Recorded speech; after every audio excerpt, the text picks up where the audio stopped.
కొత్త ఒరవడిని ప్రణాళికల రూపకల్పనలో ఒక సరికొత్త పందాను అనుసరించడం వల్లనే తెలంగాణ ముఖ చిత్రం మారింది.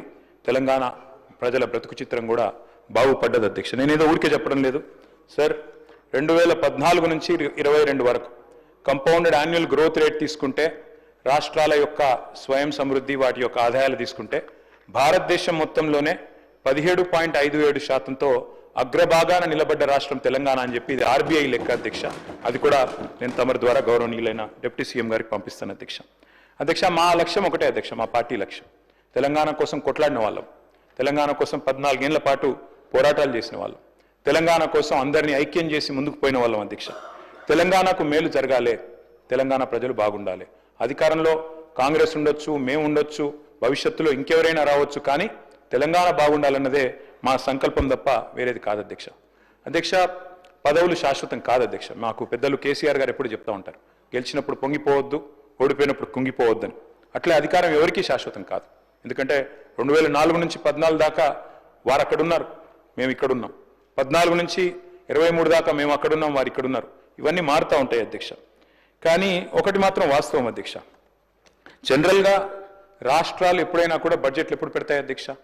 కేంద్రం పెట్టిన బడ్జెట్ చూసుకున్న తర్వాత, కేంద్రం బడ్జెట్ ప్రవేశపెట్టిన తర్వాత ఆ బడ్జెట్లో ఏం పెట్టినారు, ఏం కేటాయింపులు చేసినారు, ఏ రకమైన విధానపరమైన నిర్ణయాలు తీసుకున్నారు, ఏ రకమైన ప్రణాళికలు రూపొందించారు, దాని అనుగుణంగా మనకు వచ్చే వాటా ఎంత, మనకు రాష్ట్రానికి వచ్చేది ఎంత అని చెప్పి వారి ప్రాధాన్యత క్రమం అర్థం చేసుకున్న తర్వాత జనరల్గా రాష్ట్రాలు బడ్జెట్ ప్రవేశపెడతాయి అధ్యక్ష. కానీ నాకు కొద్దిగా ఈ బడ్జెట్ స్పీచ్ చూస్తే, డిప్యూటీ సీఎం గారు ప్రవేశపెట్టిన బడ్జెట్ స్పీచ్ చూస్తే ఒక్కటి ఆశ్చర్యం అనిపించింది అధ్యక్ష. కేంద్ర బడ్జెట్లో మనకు జరిగిన అన్యాయం గురించి ఒక్క మాట కూడా మాట్లాడకపోవడం అనేది కొంత ఆశ్చర్యానికి, కొంత విస్మయానికి కూడా మాకు గురి చేసింది అధ్యక్ష. చెప్పింటే బాగుండేది. తెలంగాణకు జరిగిన అన్యాయం, కేంద్ర ప్రభుత్వం ఏ రకంగా 11 ఏళ్లుగా మనను దగా చేస్తుంది, ఈ విషయం కూడా గట్టిగా చెప్పినంటే తెలంగాణ ప్రజలకు కూడా తెలిసి వచ్చేది, బాగుండేది అనేది నా అభిప్రాయం అధ్యక్ష. అధ్యక్ష, ఒకనాడు స్వర్గీయ ఎన్టీ రామారావు గారు ముఖ్యమంత్రిగా ఉన్న సమయంలో ఆయన ఒక మాట అన్నారు, కేంద్రం మిథ్య అన్నారు అధ్యక్ష. అంటే వారి భావన ఒకటే అధ్యక్ష. డాక్టర్ బాబాసాహెబ్ అంబేద్కర్ గారు రాసిన రాజ్యాంగంలో స్పష్టంగా ఉంది, India is a union of states. Union of states అంటే అధ్యక్ష, రాష్ట్రాలు లేకపోతే, సమాఖ్య లేకపోతే కేంద్రం లేదు.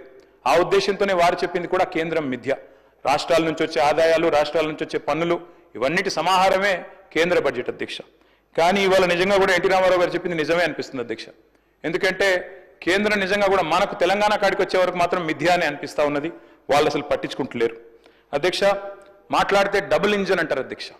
డబుల్ ఇంజన్ సర్కార్ అంటే ఏంది అధ్యక్ష? అసలు డబుల్ ఇంజన్ అంటే మీ రాష్ట్రంలో కూడా పొలిటికల్గా మీరు మాతో అలైన్ అయితేనే, మీ రాష్ట్రంలో ఉండే ప్రభుత్వం కూడా మేము చెప్పినట్టు ఇంటేనే, మా పార్టీ ఉంటేనే మేము మీకు పైసలు ఇస్తాం, లేకపోతే ఇయ్యం. Is this not against the spirit of federalism? Is this not against constitution? అంటే ఇంత దుర్మార్గంగా డైరెక్ట్గా కేంద్రంలో ఉన్న పెద్దలే డబుల్ ఇంజన్ అని మాట్లాడుతుంటే, దాని గురించి మనం మాట మాత్రంగానన్నా నిరసన చెప్పకపోతే